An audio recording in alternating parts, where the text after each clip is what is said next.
Bueno, eh, el objetivo de esta mini clase es recuperar un tema que a veces en el taller es complicado reponer porque estamos siempre atentos con la escritura de la monografía y de los otros géneros discursivos que vemos en la materia, ¿no? Como los textos comparativos o los resúmenes bibliográficos. Eh, en este caso, la idea es que veamos lo que es una respuesta a examen, que es un género académico, ¿no? Como los otros, pero que se da en un ámbito especial, ¿no? Que es el ámbito de la evaluación, ¿no? De un examen en la universidad, ¿sí? Entonces, arrancamos, es una mini clase, la idea es que les sirva para el parcial que tienen eh, tanto el sábado como el otro viernes, ¿sí? Son textos que, bueno, que están destinados a evaluar a los estudiantes y, de nuevo, pertenecen a este género discursivo académico y tiene ciertas restricciones temáticas, estilísticas y compositivas. Vamos a ver que estas restricciones son compartidas, digamos, con los textos que veníamos mirando, ¿sí? Y por momentos tienen una modulación muy propia, ¿no?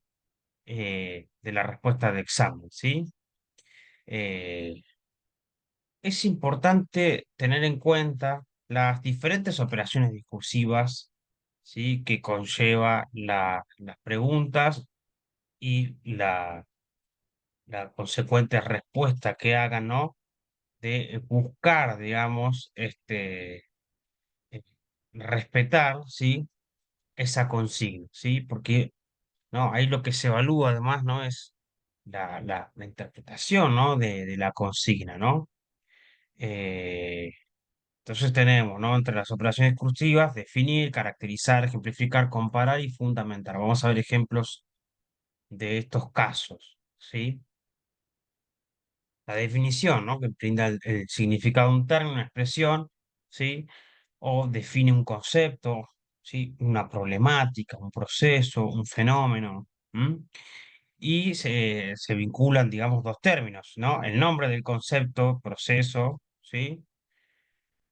Con, ¿no? Mediante un verbo de denominación, como se denomina, se llama, se defina, es, consiste en, constituye, ¿sí? Y la explicación propiamente dicha, ¿no? La definición propiamente dicha de ese concepto, ¿sí? Que, por ejemplo, un tema que pueden encontrar en el ámbito universitario, cómo se define la democracia moderna según Eduardo Plaza, ¿no? Que es un especialista en derecho. La democracia se define como un sistema de creencias sobre la soberanía, la organización política, reglas de juego aceptadas por la comunidad, ¿sí? Es un primer término de la definición. Hay una segunda variante de la definición, ¿no? Que esto es importante, porque cuando una definición es un poco más compleja y tiene para un autor dos o tres variables, bueno, lo importante es reponer todas, ¿sí? Porque están en el mismo nivel de argumentativo, ¿no? Asimismo, se la considera como un estilo de vida, por lo que la educación de la población debe planificarse para el aprendizaje y práctica de esos valores. ¿Sí? Entonces, fíjese cómo está este verbo de denominación, ¿sí? ¿No? Que introduce la definición, se define, y los dos términos definitorios, ¿no? Que conjugan, digamos, esa definición de democracia según este autor en especial, ¿sí? Otra operación discursiva, caracterizar, ¿no? Que señala y explica rasgos o características de un objeto, hecho o relación, ¿no? La descripción, ¿sí? Del objeto teórico. Esto es importante porque en las monografías también está este tipo, ¿no? Todas estas operaciones están, ¿no? La definición, la caracterización. Tiene algo importante, ¿no? Que en la enumeración de rasgos aparece efectivamente conectores que suponen enumeración, ¿no? O establecer una serie, ¿no? Con comas y conjunción, ¿no? Por ejemplo, ¿no? ¿Cuáles son las características más importantes del derecho romano? Está la definición de derecho romano, ¿no? Y una proposición que introduce la enumeración de características. Se sustenta una serie de características que comentamos a continuación. En primer lugar, en segundo lugar, por último, ¿sí? Fíjense que en el caso de cuando se cierra la enumeración hay un conector específico, ¿no? Que es por último, finalmente, en último término, ¿no? Son conectores que, ¿no? que finalizan esa serie, esa enumeración, que son importantes reponerlo, ¿no? Está en primer lugar, segundo lugar, tercer lugar, no. La enumeración tiene un cierre puntual, ¿sí? La comparación, ustedes que ya lo vimos, en los textos comparativos hay conectores específicos de comparación, ¿no? Pero la comparación busca establecer siempre semejanzas y diferencias, ¿no? Por ejemplo, de diferencia entre el concepto de signo de Peirce y el de Saussure, ¿no? Tanto Ferdinand Saussure como Charles Peirce definen al signo como diferente que viene de una perspectiva alternativa y por lo tanto una disciplina diferente como son la semiología europea y la semiótica norteamericana. ¿Sí? Entonces, mientras que Peirce argumenta que el objeto de todo signo es triádico, Saussure sostiene que el signo es una entidad psíquica de dos caras. Fíjense, mientras que el autor dice una cosa, el otro sostiene lo contrario. ¿Sí? Hay que estar atentos, ¿no? Porque esta es una proposición específica, ¿no? De comparación de autores que es importante que ustedes aprendan a manejar. ¿Sí? Y que debería estar en el examen si aparece, digamos, esta opción de comparación. Ejemplificar, ¿no? Porque es aportar un caso concreto con una idea abstracta, ¿no? Entonces aparece la definición, digamos, ¿no? La definición, la explicación de la idea, ¿sí? Y después aparece el ejemplo, ¿no? Siempre son claves los ejemplos porque ilustran estas ideas abstractas, ¿no? Por ejemplo. ¿Qué problema supuso el romanticismo europeo en la literatura argentina del siglo XIX? De ejemplo. Entonces está la definición, la importación de las formas románticas en Río de la Plata no implica una adecuación a crítica y simplista en términos estéticos en la literatura argentina, sino que dio paso a ciertas modulaciones propias en la literatura periférica del siglo XIX, la definición. El caso más evidente es el Facundo de Sarmiento, cuyas resonancias románticas parecen quedar opacadas con la paradójica escritura bárbara, ¿sí? Esto es el ejemplo, ¿sí? En este caso es el ejemplo del Facundo que implica, ¿no? Que ilustra, perdón, esta problemática específica, ¿no? De la importación de las formas románticas en el Río de la Plata, ¿sí? La fundamentación, ¿no? Esto tiene que ver con los conectores causales, ¿no?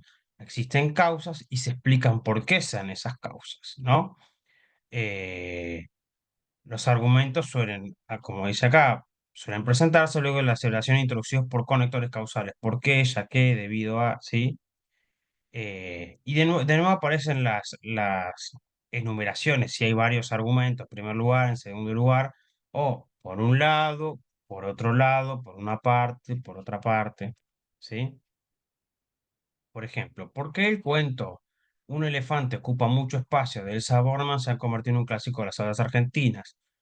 Una posible explicación es que fueron los cuentos prohibidos por la última dictadura militar. Porque entre los argumentos esgrimidos por el decreto militar en cuestión se argumentaba que el cuento tenía como finalidad, ¿sí? Debido a esto, la idea de juntarse y reclamar por lo que es justo podía ser considerada por este decreto como subversiva. Fíjense que el debido a esto es una suerte de proposición, ¿no?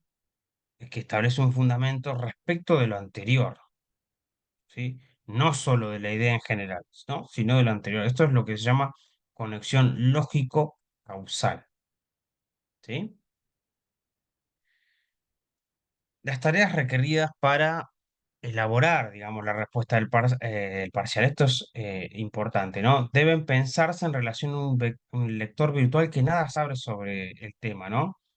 Entonces, se evitan la ambigüedad de los conceptos, ¿sí?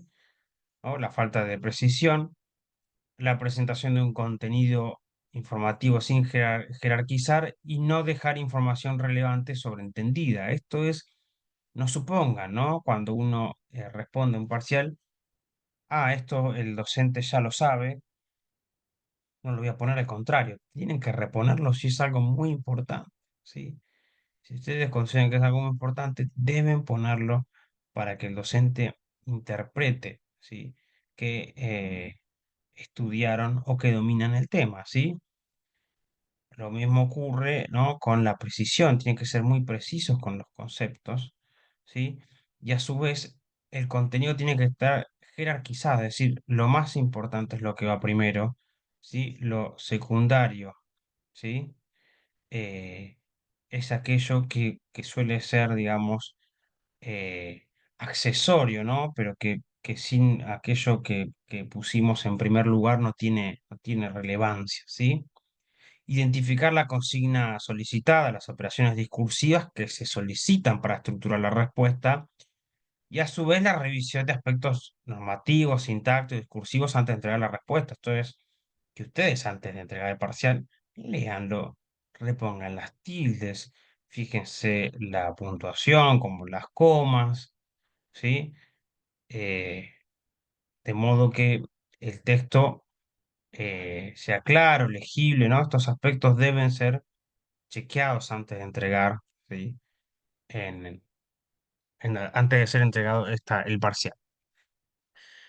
Las respuestas de examen, ¿sí? Tienen que tener, digamos, tienen unas características específicas. Primero son comprendidas como texto autónomo, ¿no? Es decir, que el lector virtual no debe ir a la fuente para ver si ¿no?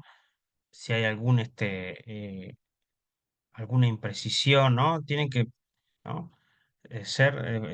Funcionar de esa manera autónoma, independiente, ¿sí? Y no, que no caer en ambigüedades e imprecisiones que digamos que este lector virtual tenga que ir a la fuente para reponer aquello que ustedes no están poniendo o buscar a qué se refieren con esa ambigüedad, ¿sí?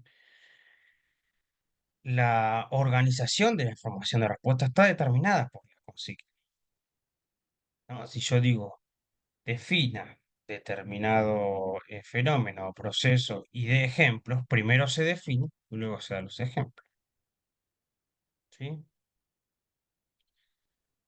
Defina tal tema y luego compare entre estos dos autores, es primero la definición del tema en general y luego se compara, ¿sí? Entre estos dos autores, ¿sí? Un poco lo que habíamos comentado, debe exhibir un léxico preciso, específico de las disciplinas y el registro formal. Esto es importante. Recuerden el registro formal, en el di se menciona, ¿no? O expresiones coloquiales que son propias del habla cotidiana de ustedes, no tienen que estar en el parcial, ¿no? Hay que respetar este léxico, ¿no? El registro formal y el léxico académico, ¿sí? Y atender a esto, a la progresión lógico-semántica entre las ideas, ¿no? Que eso se logra respetando la operación discursiva de la consigna y jerarquizando la información, ¿sí? Y estableciendo una correlación adecuada entre los conectores. Finalmente, la respuesta de examen deben exhibir las marcas de polifonía, es decir, que si se pregunta por un concepto puntual, por ejemplo, el concepto de polifonía, uno debe responder que el concepto, ¿sí? Es un concepto de Bakhtin, ¿sí? Con eso no solo demuestran que estudiaron, sino que reponen de manera honesta, ¿no? ¿No? La autoría de determinado concepto, problema, proceso, ¿sí? Entonces, la remisión a la fuente es importante para demostrar que estudiaron y que manejan efectivamente la bibliografía de la materia, ¿sí? Antes de entregar, entonces, una serie de recomendaciones, tómense su tiempo, lean el texto, déjenlo reposar 1 o 2 minutos, no se apuren en entregar, relean atentamente la consigna y chequeen que identificaron correctamente las operaciones discursivas, ¿no? Comparar, definir, caracterizar, ejemplificar. Volver a ver la respuesta si tiene la estructuración lingüística adecuada, la selección y jerarquización de la información, la autonomía de la respuesta, ¿sí? Y esta idea que ya comentamos de tener en cuenta a este lector virtual que nada sabe, por más que ustedes lo identifican con el docente, nada saben. Por eso ustedes le tienen que explicar, ¿no? Explicar y mostrar que dominan el tema y que lo estudiaron, ¿sí? Bueno, espero que les haya sido útil esta mini clase, ¿sí? Se las voy a mandar y la idea es que, bueno, que nada, que les sirva para estudiar para los exámenes parciales escritos de aquí en más, no solamente para escritura, ¿sí? Sino para el resto de las materias de sus carreras, ¿sí? Bueno, cuídense en que estén bien.